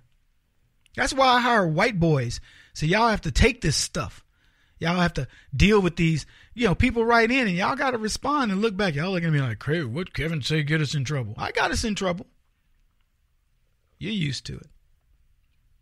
Megyn Kelly getting desperate. You guys see this story? Megyn Kelly is going to, apparently, I don't know whether she's bringing on all these different women that supposedly were molested by Donald Trump. Good luck with that. Did we talk about this earlier? I think we did a little bit. Okay. Look, Harvey Weinstein, I get. Harvey is an ugly man. He was an ugly kid who became an even uglier man. Harvey, let's just say it. If Harvey wasn't going to be diddling with himself, be one of those guys that lives alone and, molest little kids, he had to go out and make a lot of money. You ever see his wife? Georgina something? Beautiful lady. Harvey, there is no way on God's green earth Harvey gets that woman without having bank. Serious bank. Harvey's wingman was his reputation of making hit movies. And Georgina, whatever her name is, God, she's beautiful too. She looked at Harvey Weinstein and just went, whatever. And then one of her friends go, that's Harvey Weinstein. And she was like, well, who's that? And she goes, he makes like all the hit movies. He owns a studio. He's this. And then suddenly she, that music that plays when things start like getting better, like bing, ding, ding, ding, ding. And suddenly Harvey looks a lot better. And of course he's gracious. Hey, how you? Chapman, thank you. Thank you for looking that up. Georgina Chapman. Look her up, y'all. Don't take my word for it. Anyway, she then goes out a couple times. Harvey's, he sends a limo. They go to dinner. They talk shop a little bit. He's got a couple of other people there that make him look. He's self-deprecating. It's no big deal. And everybody's like, oh, come on, Harvey. Tell her a story about, okay, so, I'm doing blah, blah, blah, and this, that. And he comes off very submissive and subdued and all that. And she says, he's so nice. And, you have to get away from his, it's like Beauty and the Beast. Overlook his beastly figure, his beastly features. And I fell in love with the man. Harvey needed a lot of money. Donald Trump, come on. Donald's no super great, he ain't like a Chippendale. But he's not a bad-looking dude. And it wasn't like you had to be told Trump was a billionaire or even a multimillionaire. The minute Donald Trump hit the scene, everybody was like, that's Donald Trump. There's Donald Trump. Oh, there's Donald Trump. Donald Trump did not have to go looking for the yaya. You know what I'm saying? He didn't have to. And so this idea that, we're going to parade all these women. And what's funny about it, to a person, all these women are not, I'm not going to say all of them, but the majority of these women that they've dug up out of the rat holes are Hillary Clinton supporters. Every one of them that I've seen so far. Maybe you've seen others. They're all Hillary Clinton supporters. So you're going to get Hillary Clinton supporters who go, yeah, Donald Trump one time, he forcibly tried to kiss me. What are you going to say? This is a dude hanging around with Miss USA pageant women. Not a single one's ever complained about him. Not one. And they're going to say, oh, Donald, the one that I saw, the Hillary Clinton harlot that they were trying to, this woman in her best day was not any great shakes. Now, look, real sexual predators, it's not about the looks necessarily, but it doesn't hurt. You know what I'm saying? Megyn Kelly is desperate. Have you seen her numbers? Her show, I don't watch it at all. It had the lowest ratings, like in that time slot in history. You know she's desperate. She's trying to win over a female audience that she hopes will believe that Donald Trump's guilty of something. And by the way, I told you this is what the left was going to do. There's no secret here. They're going to demonize Trump. Women are just oppressed. Women. Yeah. Another thing that's going on, theaters are going to now start, they're going to start building theaters in Saudi Arabia and showing films. And I'm curious what they're going to do here. They're going to show, European films, American films, love stories. There aren't very many films that speak to the Muslim way of life. You're not going to see a bunch of women running around in hijabs. It's tough to tell stories when you can't see people's faces and stuff. Tough to emote. Is she crying? It looks like she's crying. She's crying in there. No, actually, she's laughing. Oh, man. It's a big deal, though. But it really is that the Saudis, because they didn't do it for years. So now I think they said it's been, I don't know how many years, but it's been a lot of years. Now they got theaters. Theaters are the way you spread the word. If Hollywood puts out what they put out here and there, I don't know. This is a can of worms, folks. We got to keep our eye on this as conservatives. We don't want the wrong message going into the Muslim community.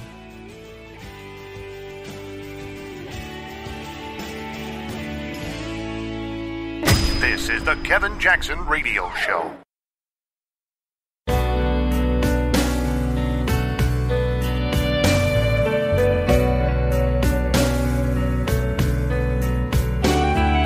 This is the Kevin Jackson Radio Show. Peter Strzok, the head of counterintelligence at the FBI. I don't remember his exact title, but I believe that's correct. And he's the same Peter Strzok who was a key player in the Clinton investigation, the same Peter Strzok who interviewed Cheryl Mills, Huma Abedin, participated in the Clinton, Secretary Clinton's interview. And he's also the same Peter Strzok who now we know changed Director Comey's exoneration letter, changed the term gross negligence, which is a crime, to extreme carelessness. Is that the same guy? Well, Congressman, I don't know every step that the individual you mentioned was involved in, but certainly I know that he was heavily involved in the Clinton email investigation. Thank you. And is this the same Peter Strzok who helped, was a key player in the Russian investigation, and the same Peter Strzok who was put on Mueller's team, special counsel Bob Mueller's team? I certainly know that he was working on the special counsel's investigation. Whether or not he would be characterized as a key player on that investigation, that's really not for me to say. And the same Peter Strzok that we learned this past weekend was removed from the special counsel team because he exchanged text messages with a colleague at the FBI that displayed a pro-Clinton bias. Is that accurate? Yes. Talk about the same guy. Okay. Yes. Well, here's what I'm not getting. Peter Strzok is selected to be on Mueller's team after all this history, put on Mueller's team, and then he's removed for some pro-Clinton text messages. I mean, there are all kinds of people on Mueller's team who are pro-Clinton. There's been all kinds of stories. PolitiFact reported 96% of the top lawyers' contributions went to Clinton or Obama. But Peter Strzok, the guy who ran the Clinton investigation, interviewed Mills, Abedin, interviewed Secretary Clinton, changed gross negligence a crime to the term extreme carelessness, who ran the Russian investigation, who interviewed Mike Flynn, gets put on Mueller's team, and then he gets kicked off for a text message that's anti-Trump. If you kicked everybody off Mueller's team who was anti-Trump, I don't think there'd be anybody left. So here there's got to be something more here. It can't just be some text messages that show a pro-Clinton, anti-Trump bias. There's got to be something more. And I'm trying to figure out what it is. But my hunch is it has something to do with the dossier. Director, did Peter Strzok help produce and present the application to the FISA court to secure a warrant to spy on Americans associated with the Trump campaign? Congressman, I'm not prepared to discuss anything about a FISA process in this setting. We're not talking about what happened in the court. We're talking about what the FBI took to the court, the application. Did Peter Strzok, was he involved in taking that to the court? I'm not going to discuss in this setting anything to do with the FISA court applications. Well, let's remember a couple things, Director. And I know you know this. We've all been made aware of this in the last few weeks. Let's remember a couple things about the dossier. The Democrat National Committee and the Clinton campaign, which we now know were one and the same, paid the law firm, who paid Fusion GPS, who paid Christopher Steele, who then paid Russians, to put together a report that we call a dossier full of all kinds of fake news, National Enquirer garbage. And it's been reported that this dossier was all dressed up by the FBI, taken to the FISA court, and presented as a legitimate intelligence document, that it became the basis for granting a warrant to spy on Americans. And I'm wondering if that actually took place. It sure looks like it did. And the easiest way to clear it up is for you guys to tell us what was in that application and who took it there. Congressman, our staffs have been having extensive interaction with both intelligence committees on our interaction with the FISA court, and I think that's the appropriate setting for those questions. Here's what I think, Director Wray. I think Peter Strzok, head of counterintelligence at the FBI, Peter Strzok, the guy who ran the Clinton investigation, did all the interviews, Peter Strzok, the guy who was running the Russian investigation at the FBI, Peter Strzok, Mr. Super Agent at the FBI, I think he's the guy who took the application to the FISA court. And if that happened, I mean, think if this happened, if you had the FBI working with a campaign, the Democrats' campaign, taking opposition research, dressing it all up and turning it into an intelligence document and taking it to the FISA court so they could spy on the other campaign, if that happened, that is as wrong as it gets. And you know what? Maybe I'm wrong. You could clear it all up. You could clear it all up for all of us here, all the Congress who wants to know, and frankly, all of America who wants to know. You could clear it all up by release. We sent you a letter 2 days ago. Just release the application. Tell us what was in it. Tell us if I'm wrong. But I don't think I am. I think that's exactly what happened. And if it did, it is as wrong as it can be. And people who did that need to be held accountable. Congressman, we will not hesitate to hold people accountable after there has been an appropriate investigation, independent and objective, by the Inspector General into the handling of the prior matter. And based on that, I will look at all available remedies, depending on what the facts are when they are found. As to the access to the dossier, that's something that is subject of ongoing discussion between my staff and the various intelligence committees. There's nothing prohibiting you, Director. Is there anything prohibiting you from showing this committee what was presented to the FISA court, the application you all put together at the FBI that was presented to the FISA court? Is there anything preventing you from showing us that? The time of the gentleman has expired. The director can respond. I do not believe that I can legally and appropriately share a FISA court submission with this committee. I'm talking about what the FBI put together, not what the court had, what you took there, what was the process put together, what you presented, what you took to the court. God, where do you start? I wanted to play the whole thing. I apologize, but Jim Jordan's who that was. And he's a tough interrogator. Welcome back, everybody. Kevin Jackson here. It's the Kevin Jackson Show. And if you missed, most of us do. We don't get to see these things unless you're just a news junkie. So I apologize for playing the whole thing of his questioning. But I think you sort of get the picture of where this is all going. It's cover up after cover. We can't tell you what's in the FISA court for this reason or that reason. And I don't know if Director Wray, the new appointed guy of the FBI, is going to be a good guy. I don't know. I don't know much about him.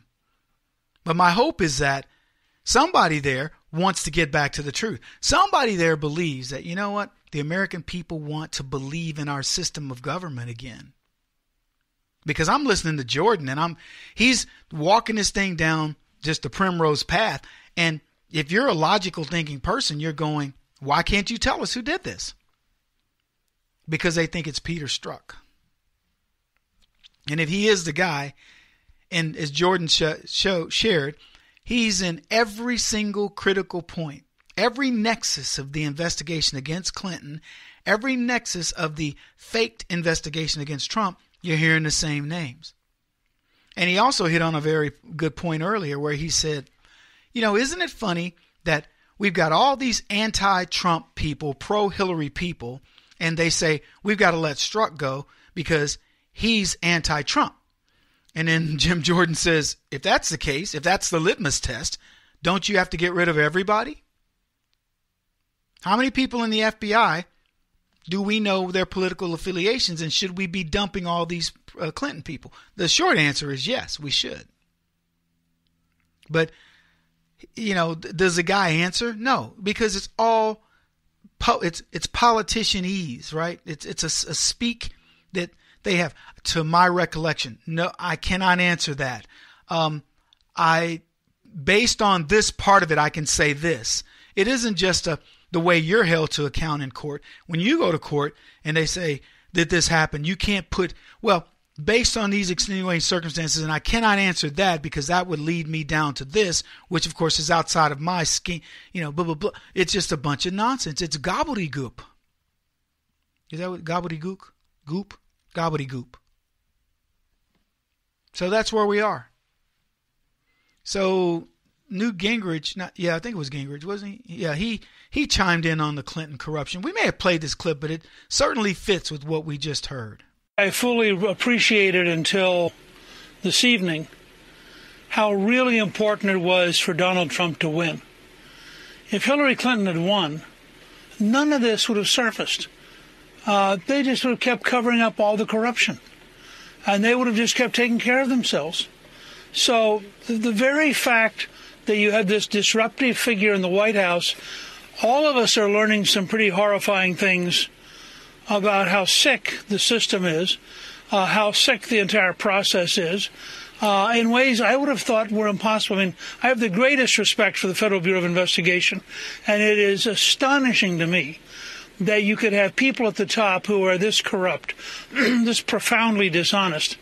The second thing that struck me, listening actually to your opening monologue, if you take what General Flynn is accused of, and then you take virtually anything Hillary's done, I mean, 33,000 deletions of emails without any kind of approval, all the having a totally inappropriate server that was totally outside the State Department rules. I mean, just go down the list. Any one of her things would certainly have at least matched what they're accusing General Flynn of. How true is that? Holy cow, that was Newt Gingrich speaking truth to power. Short break. Kevin Jackson on the Black Sphere Radio Network. Do you owe back taxes to the IRS or state? The secret to avoiding the IRS nightmare is to seek professional representation. My friends at Security Tax Associates provide the most cost-effective and ethical representation in the industry while helping to avoid seizures, levies, and wage garnishments. Security Tax Associates is here to ensure that the appropriate steps are taken to permanently eliminate any possibility of future tax burdens once and for all. For a free, no-obligation consultation, contact Security Tax Associates, 844-779-4177. That's 844-779-4177. 844-779-4177. Or visit them at securitytaxassociates.com.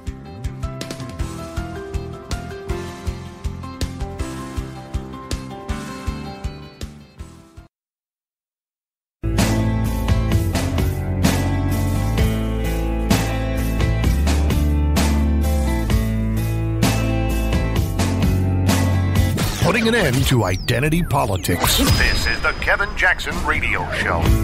Welcome, everybody. Kevin Jackson here. So, winning is our theme for the day. And there's a couple things that I want you to remember. One, we're teaching you how to win. And two, we are showing you how the left have believed that they have been winning all this time. Nothing could be further from the truth. See, to win, you've got to prep. You've got to have, a lot of training. It's mental and physical and a whole other. The left, you can't. There's no winning when everything's just, I agree with you. I agree with you. Think about it. In Hollywood, I agree with you. In academia, I agree with you. Go to any of their rallies, go to their parties, see who their friends are. They don't have conservative friends. You have leftist friends. And what I mean by that is you'll tolerate a leftist. You'll invite them to your party. You'll tell people, don't bring up politics. Jan's a real liberal. But they won't do that for you. They won't tolerate you. The minute they learn your politics, they hate your guts. They don't want you at their parties. They don't want you bringing up any contrarian thought. If you do, they correct you quickly, and you slowly find yourself a Stepford child, a brain-dead zombie, a.k.a. a leftist, and you will do anything to stay in their group. What the leftists don't understand is they don't really have a bunch of friends. They have people that agree with them because they want to all do things together and pretend that they're kumbaya. But they don't really have friends. You get together with your friends, you philosophically agree. I golf with a dude here. His name is Bob. Bob's former, not Secret Service, but he does private protection, things like that. Former L.A. County Police Department. We can talk till we're blue in the face. And you know what? It's hardly ever a disagreement. He may go, Kevin, I don't know. I don't think Pelosi's that bad or something like that, which he'd never say. But we are philosophically right there. He invites me. I met his father-in-law. He's like, hey, we got this great place up, near the border between Colorado and Arizona. You need to come up. We're gonna go, dune buggying and all this other stuff. I'm there, dude. And he says I'm a master barbecuer. You had me at hello. You know what I'm saying? But I know for a fact, law enforcement, his background, father-in-law was like, he could have been my dad. We got along so well because, and for the record, if we didn't, I'd say, okay, your father-in-law is kind of interesting, but tolerable, and that would have been that. But it turns out we know each other. And I wouldn't go, oh, well, you said something that you like cats better than you like dogs. No, Kevin, I didn't mean that. I really meant I like dogs, man. I'm a dog man. Okay, well, we can still hang out. Because if you like cats, you got to go. Which, by the way, if you do like cats, you got to go. No, I'm kidding. I don't care about cats. So we don't put these stipulations on friendship. You go to the left. You tell them, I like Trump. I didn't vote for Obama. I believe in immigration should be tight, no illegal, whatever. And you are out. Trust me on this. They can say what they want to say. So they want you to be down with them no matter what. That was this conversation that I had with Donovan McNabb earlier this week. Yeah, he's like, I said, if you're not down, he said to me, Kevin, if you're not down for the cause that they're down for, then you're out. And that's why it was tough to read him, even though I think he's got some lefty in him. But he's also a conservative because many of the things he said were conservative. Like, I had a plan B. When I got to the NFL, I was ready to do something. You could tell people are bothering him. They're mad at him for having been somewhat successful after having left the NFL. And I'm like, man, rock on. Do your thing. I'm going to be nothing but positive in what you're doing. But that's not what I want to talk about. I want to talk about Chelsea Handler because it's been exposed. Donald Trump dumped her. Now, he didn't date her. Let's not go there. But he dumped her. And these late night lunatics, these people that are doing these various comedy shows, and Chelsea had a relatively successful show on a regular network, and then she went over to Netflix, and she was doing great there. And while she had her show, she invited Donald Trump to come see the show. I mean, she invited him to be a guest on the show, I should say. And Donald Trump rejected her, and she got mad. And that is the real issue with Chelsea Handler is Donald Trump's rejection. He said on November the 19th, 2012, Donald Trump tweeted, "Stop calling my office for me to do your rather gross show. I have less interest in you than Andre." So I'm not exactly sure who Andre is, but Donald Trump soundly rejected Chelsea Handler. And apparently she hasn't recovered from this, because here's what she tweeted to Donald Trump. She says, "You are a fraud on the American public. You are the least trusted and worst president this country has ever seen. Stop attacking people who tell the truth. You wouldn't know the truth if Russia told it to you. Fake election." Now, what's so funny about this tweet is that it is wrong on every level. Donald Trump is probably the most trusted president. He's probably the best best president that this country has seen. Certainly year one. There is no president that I can think of outside of George Washington who's had a better year one. And as far as attacking people who tell the truth, no, he's attacking people who tell the lies. And the last little quip is her trying to be funny, trying to be clever. Here's what she says this: "When do you apologize for the fake hair that comes out of your mouth?" The fake hair that comes out of your mouth. "You lie more than anyone, and when news sources get it wrong, they apologize, something you've never done. You're the world's biggest hypocrite. You lie every day." Chelsea Handler wants to be so relevant. And let me tell you what you're watching, folks. You're watching a person whose career is torpedoing. That's what you're watching. Now, well, not the word I'm looking for. It's spiraling downward. Yeah. Chelsea's amazing. Feathers easily ruffled. Can't write a cohesive, coherent sentence. And my prediction, she's going to fade. Yeah. If you just watch, and maybe it's just I don't want to call it a talent, because it's not a talent, but it's one of these eerie things where I go, okay, I can sense your desperation. And here's where it comes from. When you're in sales, you know how people are selling. I used to tell my sales guys all the time, look, you cannot be desperate in a sale. You must be pleasing the client. In other words, always looking at it from their perspective, but understanding with them that you're not moving until they meet you part of the way. You have to be equally invested. There's no equal investment here. Donald Trump rejects Chelsea. She starts tweeting all this, nonsense. And my prediction, Trump will continue to say, "I got no interest in you." It's like Eminem. Eminem is begging Donald Trump to engage with him. And I went and I started looking at both Snoop Dogg and Eminem. You know what's happening in their industry? They're losing money like crazy. Spotify, all these music services are lumping music together, and they're, paying them out differently than it used to be when it was on terrestrial radio. And they're making a fraction of what they used to make. Snoop would drop an album. They call it dropping an album. He would drop an album, and he would sell 200,000 of that album first week.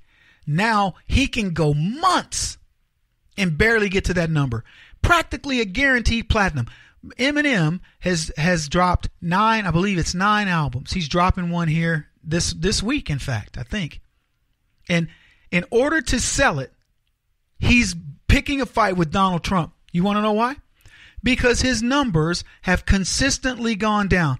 Marshall Mathers has the same problem as Snoop, and these are two of the biggest names in rap music. Snoop is partnering with mobile services to try to get people to take it. I mean, they are breaking out all the stops because their reach is going away. Nobody cares anymore. Eminem used to be the number one rapper on the planet.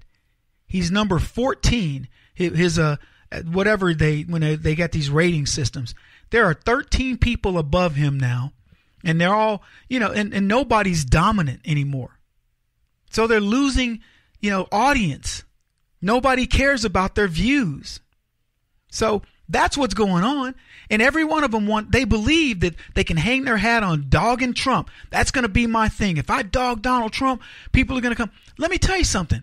That is going to be so played out. The smartest guy I've heard talk about this is Dave Chappelle, who said this 4 months ago. He's like, man, I ain't doing Trump jokes.